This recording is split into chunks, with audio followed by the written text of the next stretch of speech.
गखड़ मंडी के शहबाज अली लिखते हैं, लोकी भुखे मरदे जान, रब्बा सौखी कर दे जान, थां थां लब्बा आटे नूं, मेथों बंदे डरदे जान। मेरे कम विगड़ी जांदे, तेरे कम ते सरदे जान। दुख परदेसियां दा ना पुछो, घर जावन ते कर दे जान।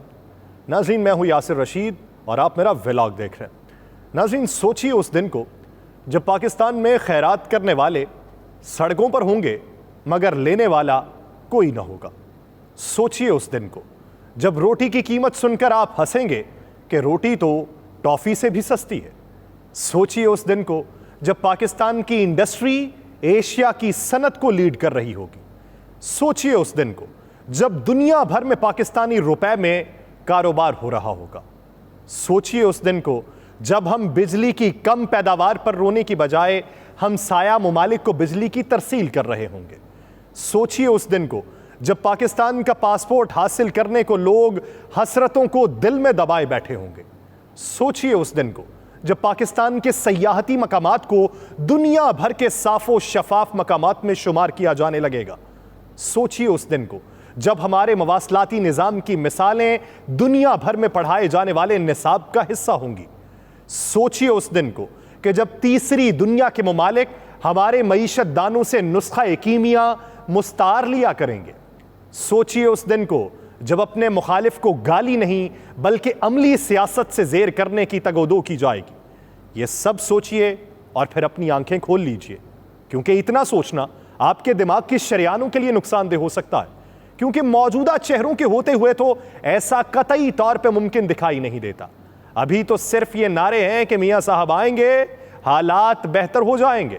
अगर मियां साहब के आने से पेट्रोल की कीमत में कमी वाक़ई होती है और पेट्रोल 150 रुपए फी लीटर हो जाता है, अगर मियां साहब के आने से गैस की फी MMBTU कीमत में कमी वाक़ई होती है और लोगों के चूल्हे जलते रहेंगे, अगर मियां साहब के आने से सोने की कीमत में कमी वाक़ई होती है और गरीब की बेटी की शादी में आसानी पैदा होती है, अगर मियां साहब के आने से रोटी 5 रुपए की हो जाती है और लोगों को रोटी की फिक्र नहीं रहती, अगर मियां साहब के आने से दूध की कीमतों में कमी वाक़ई हो जाती है और लोग परेशानी में मुब्तला नहीं होंगे, अगर मियां साहब के आने से 150% महंगी होने वाली अद्वियात कम होकर लोगों को दस्तयाब हो जाती हैं, अगर मियां साहब के आने से बिजली के बिलों में 50% कमी वाक़ई हो जाती है, अगर मियां साहब के आने से महंगाई की शरह 20% कम हो जाती है, अगर मियां साहब के आने से बंद होने वाली इंडस्ट्री दोबारा चल पड़ती है, अगर मियां साहब के आने से लोगों को रोजगार के लिए दूसरों की मिन्नतें नहीं करना पड़ती, अगर मियां साहब के आने से ज़र मुबादला के ज़खायर में इजाफा हो जाएगा, अगर मियां साहब के आने से डॉलर की कदर में कमी वाक़ई हो जाएगी और कीमत 170 रुपए पे आ जाएगी, अगर मियां साहब के आने से लोगों को बाहर के मुल्कों के ख्वाब आना बंद हो जाएंगे, लेकिन अगर मियां साहब की वापसी के बाद भी महंगाई में इजाफा होता रहेगा, अगर मियां साहब की वापसी के बाद भी अशियाए खुरनोश की कीमतों में इजाफा होता रहेगा, अगर मियां साहब के आने के बाद भी लोग ईद के ऊपर जानवरों की कीमतें सुनकर सिर्फ होशरुबा आंखों से तकते रहेंगे, अगर मियां साहब के आने के बाद भी अद्वियात महंगी होंगी और ब्लैक में बिकती रहेंगी, अगर मियां साहब के आने के बाद भी स्कूल्स की फीस की अदायगी पर परेशानी लाहक रहेगी, अगर मियां साहब के आने के बाद भी खते गुर्बत की लकीर से नीचे जाने वालों की तादाद लाखों से करोड़ों में होती जाएगी, अगर मियां साहब के आने के बाद भी पाकिस्तान के अंदर मुआशी बदहाली यूं ही चुड़ैल की तरह मंडलाती रहेगी, अगर मियां साहब के आने के बाद भी पाकिस्तान में सियासत परागंदा ही रहेगी, अगर मियां साहब के आने के बाद भी सियासत के अंदर एक दूसरे को जेर करने के लिए गलत अलकाबात से नवाजा जाता रहेगा, अगर मियां साहब के आने के बाद भी लोग यूं ही मफलूकुल हाली का शिकार रहेंगे, तो मियां साहब को लंदन में ही रहना चाहिए। उनके लिए फ़ज़ा वहाँ की ही साजगार हो सकती है। बसूरत दीगर पाकिस्तान के अंदर फ़ज़ा सोगवार रहेगी। पाकिस्तान के अंदर हालात इस नहज तक पहुंच जाएंगे कि लोग सिर्फ इस सोच विचार में होंगे कि हमारे लिए बेहतरी के आसार कहां पे नुमायां हो सकते हैं। अगर मियां साहब के आने के बाद हालात बेहतर हो जाएंगे तो हम होंगे जो जय जयकार करने के लिए सड़कों के ऊपर मौजूद होंगे। हम होंगे और हमारी नस्लें होंगी जो इनकी बेहतरी के लिए नारे लगाती रहेंगी और पाकिस्तान की बेहतरी के लिए आसार नुमायां करती रहेंगी। लेकिन हालात तो ये हैं कि IMF के तमाम निकात पर अमल मुकम्मल कर दिया गया है। 215 अरब रुपए के नए टैक्स लगाने की तजवीज़ मान ली गई है। कहा यह जा रहा है कि आम आवाम के ऊपर बोझ नहीं पड़ेगा। तो फिर बता दीजिए कि ये 215 अरब के जो टैक्स आप लगा रहे हैं, क्या ये जहांगीर तरीन साहब के ऊपर लग रहे हैं? ये 215 अरब के टैक्स की वसूली क्या आप मियां मंशा साहब से करेंगे? ये 215 अरब टैक्स की वसूली क्या रियाज मलिक साहब से होगी? ये 215 अरब टैक्स की वसूली क्या आप मुल्क के बड़े सरमायाकारों से करेंगे? कतई तौर पे नहीं। कैसे मुमकिन है कि मुल्क के अंदर कोई टैक्स लगे और एक आम सारिफ तक उसका असर ना जाए? एक से ज्यादा इदारों में पेंशन खत्म की जा रही है। अब मॉनिटरी फंड से मुआहिदा हो जाए तो बिस्मिल्लाह, ना हो तो फिर भी हमारा गुजारा हो रहा है। ये मैं नहीं कह रहा, ये मुल्क के वफाकी वजीर खजाना कह रहे हैं। उनका कहना है कि पिछले 3 दिनों से IMF के साथ खुलूस नीयत से तफसीली मुज़ाकरात किए। अल्लाह करे हमारा IMF से जल्दी मुआहिदा हो जाए। मुआहिदे को वेबसाइट पर डाल देंगे ताकि हर कोई देख सके कि किन टर्म्स एंड कंडीशंस के ऊपर उससे मुआहिदा हुआ है। उनका कहना है कि IMF के साथ मुज़ाकरात के नतीजे में 215 अरब रुपए के टैक्स लगाने की तजवीज़ मानी है। तो इसमें यह बताइए कि आपने टैक्स नेट को बढ़ाया है, टैक्स की बेस को बढ़ाया है या टैक्स रेट को बढ़ाया? आप बताइए। अगर तो टैक्स बेस को बढ़ाया है तो फिर बहुत अच्छी बात है, और अगर टैक्स रेट को बढ़ाया है तो जान लीजिए कि वो लोग जो आपसे पहले मुतनफ़र हैं वो मज़ीद मुतनफ़र हो जाएंगे। कहा जा रहा है कि इन टैक्सेस का बोझ गरीब तबके पर नहीं पड़ेगा। जारी अखराजात में 85 अरब रुपए की कमी करेंगे। 85 अरब कटौती का तरक्याती बजट, सैलरी, पेंशन पर असर नहीं पड़ेगा। तो बताइए कि जारी अखराजात किस तरीके से आप कम करेंगे? क्या तमाम अफराद का प्रोटोकॉल ख़त्म किया जा रहा है? क्या ऑफिस के अंदर एक दिन AC चलेगा और एक दिन पंखे पे गुजारा किया जाएगा? किस तरीके से जारी अखराजात में कमी करेंगे? आप पहले बात करते थे कि 1 डिश चलेगी। आप ये बताइए कि इस वक्त मुल्क के अंदर जितनी भी सरकारी एहतमाम होते हैं महाफिल के, वहाँ पर 1 डिश चलती है या वहाँ पर डिशेस की तादाद का अंदाज़ा कोई नहीं लगा सकता।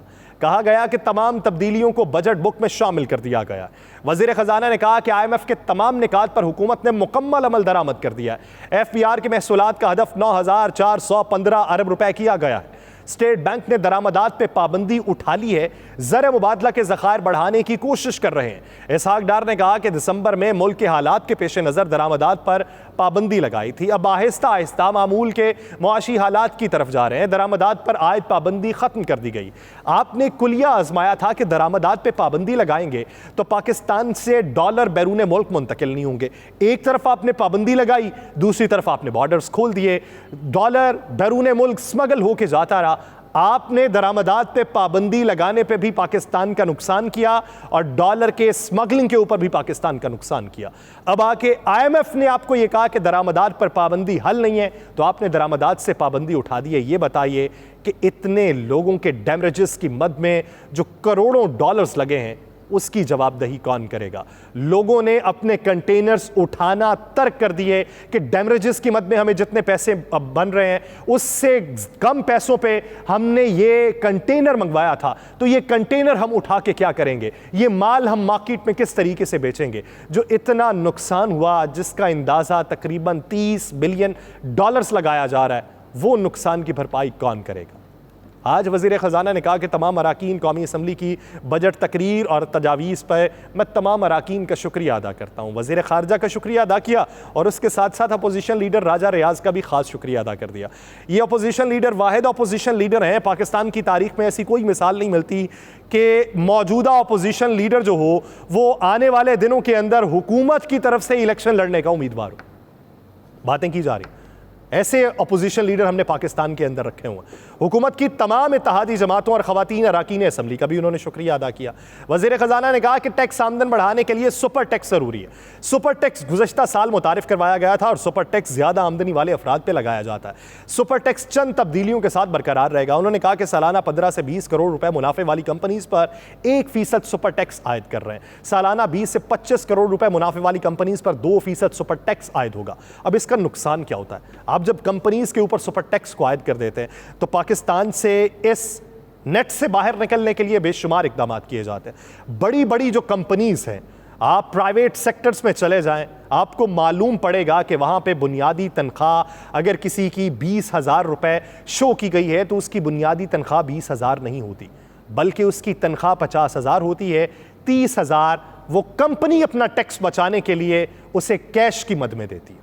ये पाकिस्तान के अंदर जब आप एक ही तबके के ऊपर दबाव डालते रहेंगे, उनसे टैक्स वसूली के लिए इकदामात सिर्फ अपनी मंशा के तहत करेंगे, तो यूं फिर आपका निज़ाम बनेगा। आप ये जानते हैं कि आपकी पार्लियामेंट के अंदर बैठे हुए बड़े बड़े लोग जिनका ताल्लुक टोबैको कंपनी से है, जिनका ताल्लुक दीगर मसनूआत से है जो बैरून मुल्क एक्सपोर्ट की जाती हैं या इंपोर्ट की जाती हैं, वो किस तरीके से टैक्स चोरी करते हैं। ये फिर सारा मंजरनामा इसी तरीके से तब्दील होता है। जब आप एक आम शख्स के लिए कुलिया ये रख देंगे कि नॉन फाइलर को इतना टैक्स देना पड़ेगा और फाइलर को इतना टैक्स देना पड़ेगा। आप ये बताइए कि दुनिया के अंदर मॉडल्स क्या हैं? क्या वहां पे नॉन फाइलर का कोई मॉडल है? आप एनटीएन नंबर जारी करते हैं, आपको शनाख्ती कार्ड को ही बतौर नंबर शुमार करना चाहिए, शनाख्ती कार्ड के ऊपर ही तमाम डेटा को स्टोर करना चाहिए। आपका नादरा इतना बड़ा इदारा है, नादरा के शनाख्ती कार्ड को ही आप एनटीएन नंबर तस्वुर करें और फिर हर शख्स की आमदनी के हवाले से टैक्स को इकट्ठा करें। आप अगर टैक्स किसी से 7% वसूल करते हैं, आप 3% कर दें। आप टैक्स को कहें कि 3% होगा, लेकिन कुली तौर के ऊपर ये आपके शनाख्ती कार्ड के ऊपर इस टैक्स की कलेक्शन होगी। तो यकीन मानिए कि पाकिस्तान के अंदर अगर आप 9,450 अरब रुपए का हदफ रखते हैं तो आपको तकरीबन 2,850 अरब रुपए टैक्स सालाना वसूल हो सकता है। तब्दीली करने की ज़रूरत है, लेकिन नहीं करेंगे। क्यों करेंगे? पाकिस्तान का निज़ाम जुगाड़ सिस्टम के ऊपर चलता है। ये जुगाड़ आप ही के पैदा करदा हैं जिसकी तकलीद दूसरे करते हैं और फिर जाके हमारे ऊपर सैंक्शंस लगती हैं। आज वज़ीर ख़जाना ने कहा कि 25 से 30 करोड़ रुपए मुनाफे वाली कंपनीज पर 3%, 30 से 35 करोड़ रुपए मुनाफे वाली कंपनीज पर 4% सुपर टैक्स आयद होगा। ये 3 और 4% जो है ये आम टैक्स से मुस्तस्ना है, उससे अलहदा है, वो भी काउंट होगा और ये अलहदा से काउंट किया जाएगा। सालाना 35 से 40 करोड़ रुपए मुनाफे वाली कंपनीज पर 6% सुपर टैक्स आयद होगा। सालाना 40 से 50 करोड़ रुपए मुनाफे वाली कंपनीज पर 8% सुपर टैक्स आयद होगा। सालाना 50 करोड़ रुपए से जायद मुनाफा कमाने वाली कंपनीज पर 10% सुपर टैक्स आयद करने की तजवीज़ मंजूर कर रहे हैं। बजट में 99D की तरमीम किसी एक इनफरादी कंपनी के लिए नहीं, बजट में 99D की तहत बहुत ज़्यादा मुनाफा कमाने वाले सेक्टर्स पर टैक्स आयद करेंगे, किसी एक कंपनी पे नहीं करेंगे। ठीक है, आपको टैक्स वसूल करना चाहिए, लेकिन याद रखिए माजी की तारीख का हवाला ज़रूर याद रखा करें। खत्ते पे नज़र दौड़ाइए और दुनिया की तारीख पे नज़र दौड़ाइए कि दुनिया अगर तबाही का शिकार हुई थी, सल्तनतें अगर ख़त्म होने के डगार पे आ चुकी थीं, तो उसकी वजह क्या थी।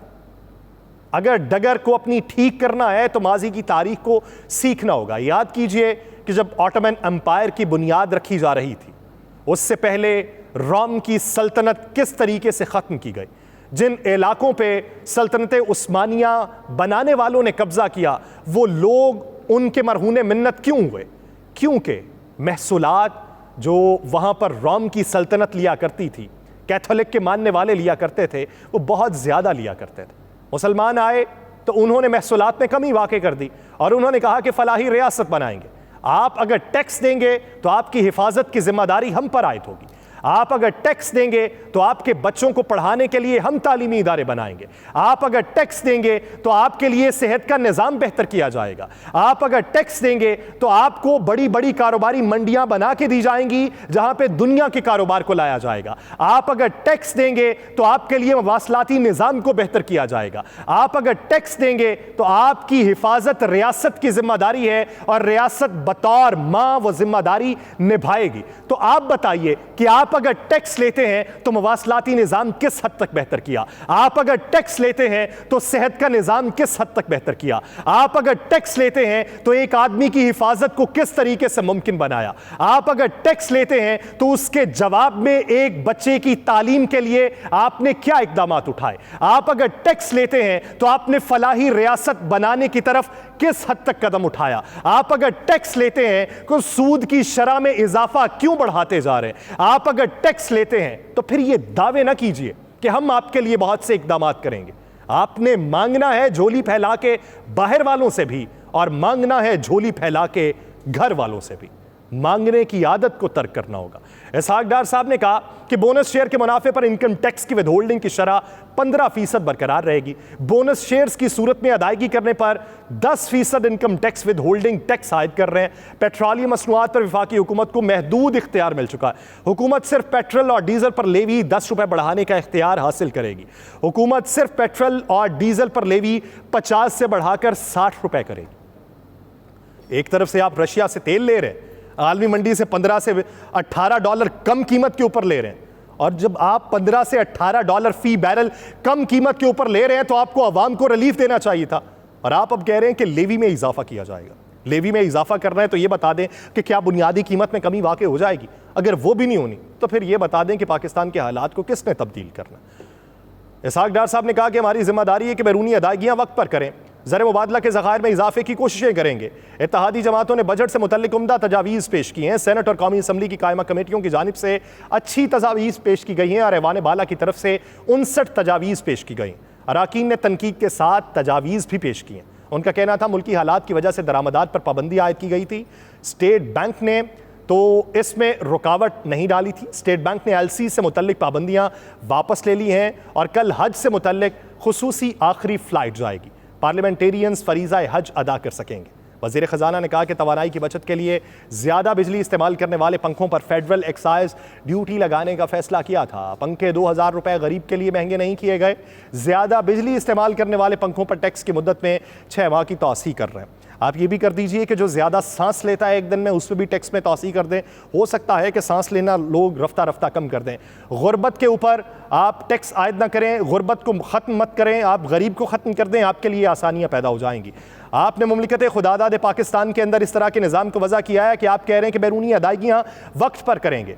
आपने 2 हफ्ते पहले चाइना को $1 अरब चाइना की अदायगी की है और उसके बाद आप 4 दिन के बाद कह रहे हैं कि चाइना ने पाकिस्तान को $1 अरब दे दिया। वो जो आपने 1 हफ्ता पहले उन्हें वापस किया वो उन्होंने वापस आपको कर दिया। यानी आप धेला जेब से निकालेंगे और धेला ही वापस डाल लेंगे और आप ये कहेंगे हमने बैरूनी अदायगियां जो है वो वक्त पे कर ली हैं और फलां मुल्क ने पाकिस्तान का साथ देते हुए पाकिस्तान की हिम्मत को बढ़ाया है और इतने डॉलर्स पाकिस्तान को डिपॉजिट करवा दिए गए। ये एडहॉकिज्म है। इस एडहॉकिज्म पे पाकिस्तान के बेशुमार इदारे चलते रहे।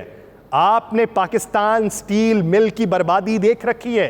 38,000 अगर मैं गलत नहीं हूं तो उसके मुलाजमीन हैं जो सालाना तौर पे तनख्वाहें वसूल करते हैं, लेकिन मिल तकरीबन 12 साल से बंद पड़ी है।